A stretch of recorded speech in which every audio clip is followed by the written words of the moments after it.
Hi, today at LaRue's Plumbing, I'm going to show you how to open up a drywall, put it back when you need to change the plumbing.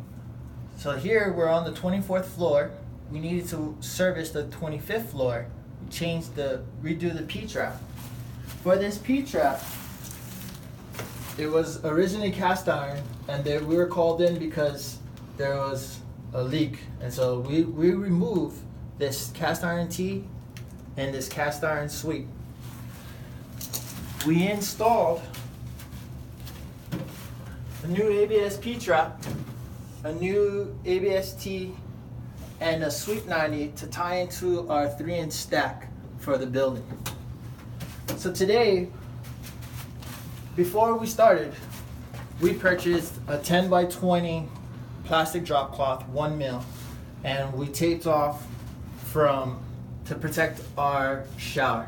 So we protected our shower, we protected our toilet, so that all my dust inside the tub would be able to throw into one trash bag at the end of this job. So that's the most important part, is taking care of the client's fixtures, and so that way we'll be able to get in and out as if we never were here. So after we were done with the plumbing, we installed wood backing so that we can put in our drywall.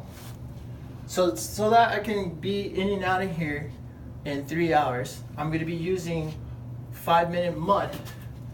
And because when you normally tape and mud, you normally have a dent. So we notched out our drywall, preparing for our tape. So that way, when we mud, it'll be within our level of our reference point, and we'll be in and out of here in 3 hours. So my name is Morgan from LaRue's Plumbing, and this is a fast 2-minute video of how to remove a drywall, change the P-trap, and put back the drywall, all in within 3 hours. Have a good day.